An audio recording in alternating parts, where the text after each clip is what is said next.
Welcome to Equipping Leaders, a podcast where I share and discuss resources, tools, and information to equip leaders to build creative, cohesive teams through culture and leader development.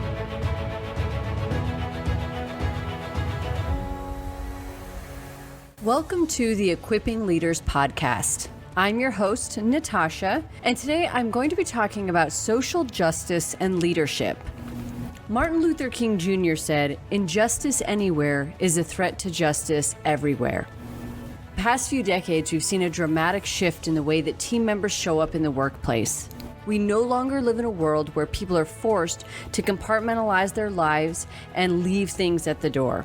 The workplace now features people bringing their whole selves to work, and organizations are able to reap the huge benefits of that.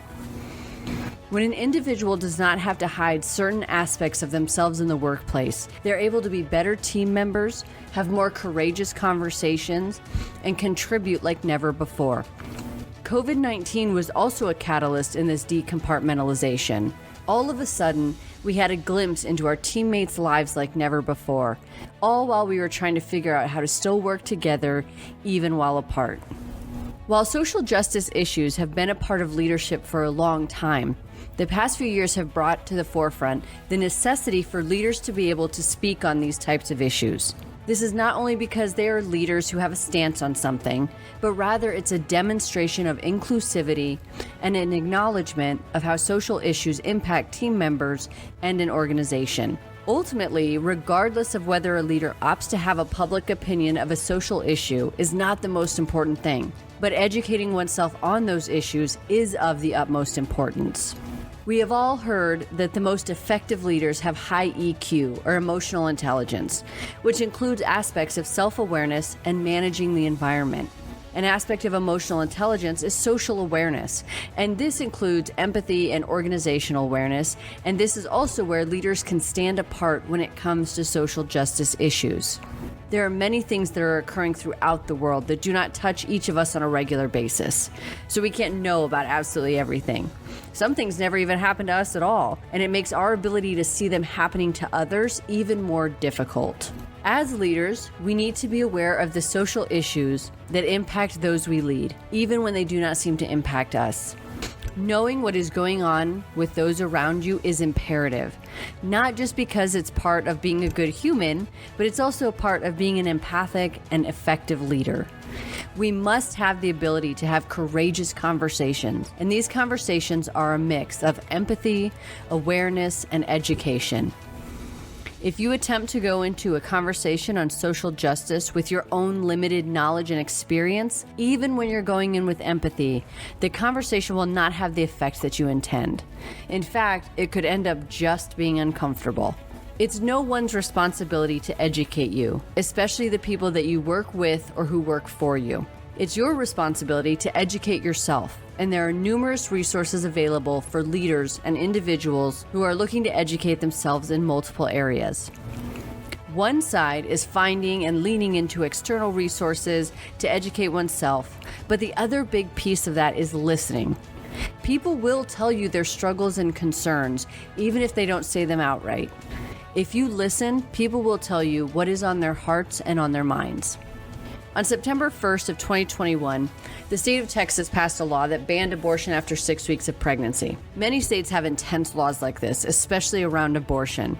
And while some may believe that it is a social issue or a woman's issue, it is 100% a human issue that does create stress in the workplace. When it comes to healthcare and how employers and organizations support their team members, abortion laws and bans put them in a position to determine how they best support what is needed. Consider how something like this could hurt one's team members and the pool of talent they have to draw from.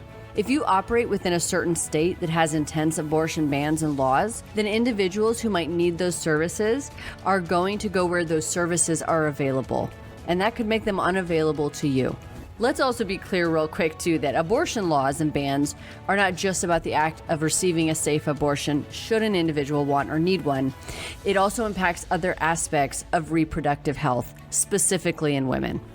Another social justice issue that has been put in the forefront of everyone's mind and experience is racial justice. While racial inequity violence against people of color, and police brutality are not new.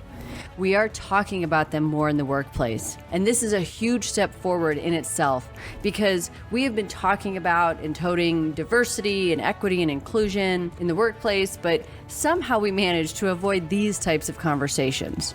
It's a different kind of compartmentalization, like saying that we support all of our team members, but we can only talk about things that occur in the workplace. As a leader, you need to understand what is going on and consider how it could be impacting those around you. Your own experience is not enough. Now, these are just two of the numerous social issues that plague the world, and it's important to ensure that you understand what could be impacting your team members.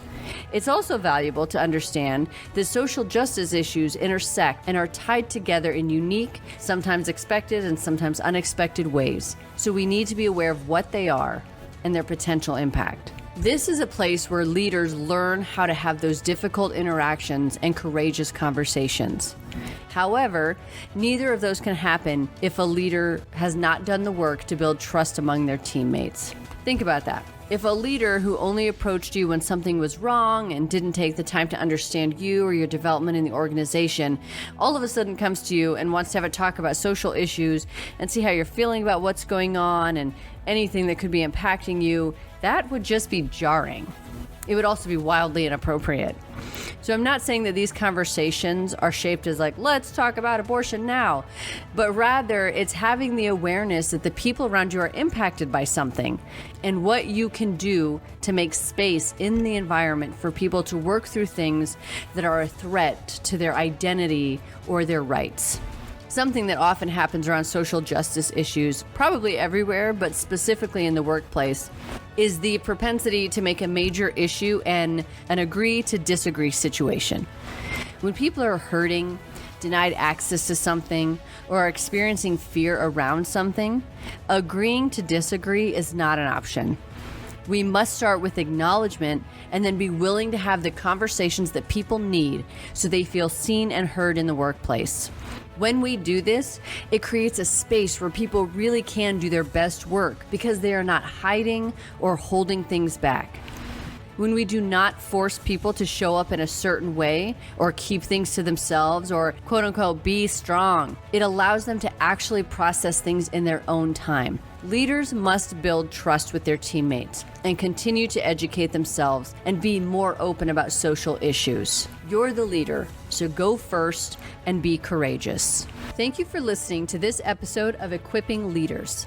This season, there is an associated blog for each podcast episode, which can be found on my website, natashacheyenne.com, under Leadership Journal. My website also features other leadership development content, such as frameworks, book recommendations, a weekly newsletter, and other downloadable content.